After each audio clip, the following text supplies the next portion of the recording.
Welcome to the Supervisor's Role course, developed by AMSA. As a supervisor, you have a lot of responsibility for the health and safety of your staff. You also have influence on how workers act and how they perform their jobs. Ultimately, a supervisor can influence the success or failure of any system or work process.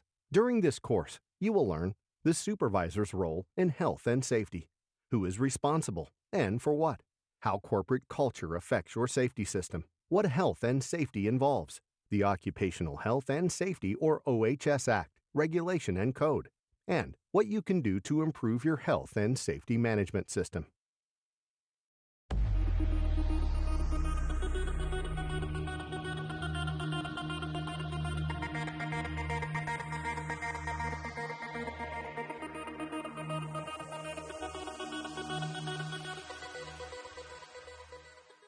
After an incident, everyone begins asking questions about what happened. The government safety officer and sometimes the police request to speak to the supervisor as they need to piece together information about the incident. Incidents don't only affect other workers, they also affect all those in the organization, as well as friends and family. The loss of a loved one can have devastating effects that can be avoided if proper steps are taken to ensure health and safety in the workplace.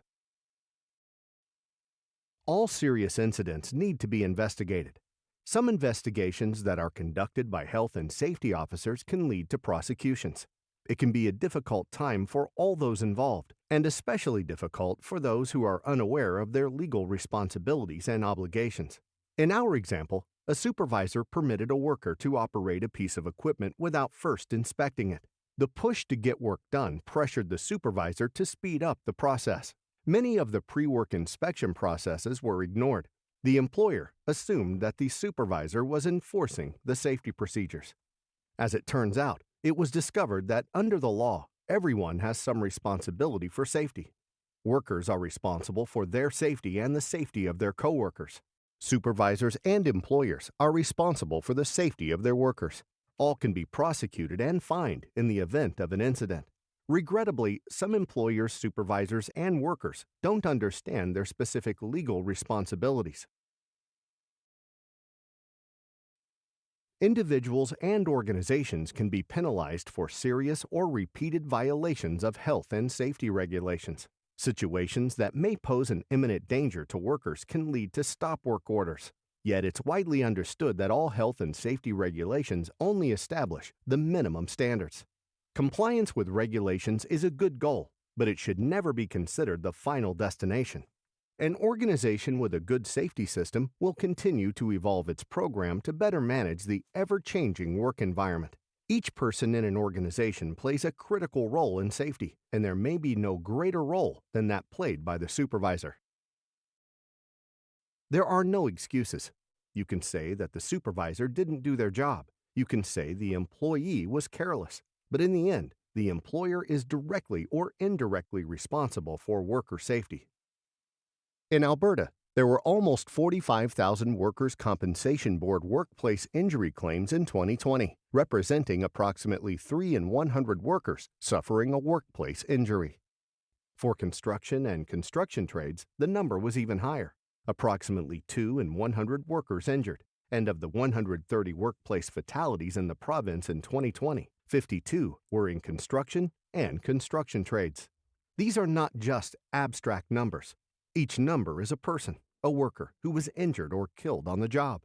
In 2021, a worker in Alberta was installing the bottom section on a septic tank. They were fatally injured when part of the excavation released and struck the worker. The company was convicted and ordered to pay $360,000 to fund industrial safety training. Another Alberta company was fined $185,000 after they failed to prepare a report of the results of a hazard assessment and the methods used to control or eliminate the identified hazards. A worker was fatally injured as a result of this failure. You'll learn more about hazard assessments and the importance of documentation later in this course. These examples stress the need for supervisors and employers to be aware of their responsibilities. A good health and safety program starts with upper management's commitment and understanding of health and safety systems. The most successful companies in the world understand the need to prevent incidents, and to implement systems that ensure the work is done right the first time. As an employer, you have tremendous responsibilities.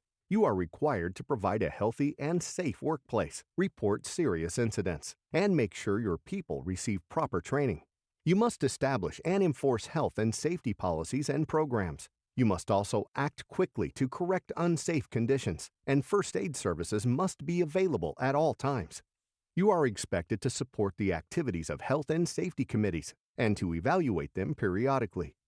And finally, the most important responsibility of them all, you need to set a good example for your employees. Supervisors make sure the work standards that have been established are followed. They're often responsible for the orientation and training of new workers. They must make sure safe work procedures are followed. Supervisors are required to report incidents, and they often participate in investigations. They make sure proper protective equipment is worn and regular maintenance is conducted on machines. They look for and correct unsafe working practices or conditions.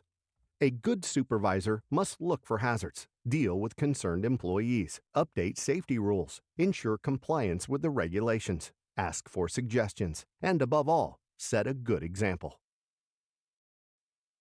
Everyone's actions on the job will have an impact on how the job is done and how it is completed.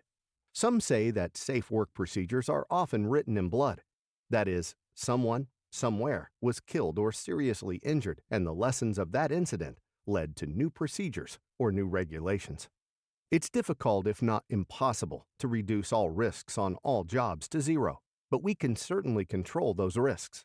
If any condition is unsafe, you have a responsibility to report the problems so they can be corrected. Workers should be encouraged to make suggestions on how to improve the safety of the workplace and to ensure their fellow workers are acting and working safely. It's the job of the supervisor to make sure workers are instructed, trained, and qualified to work safely and conduct work tasks in a safe manner. Safety committees provide an opportunity for workers to be directly involved in the workplace's health and safety. It can foster a real ownership of the program and improve the effectiveness of the systems in place.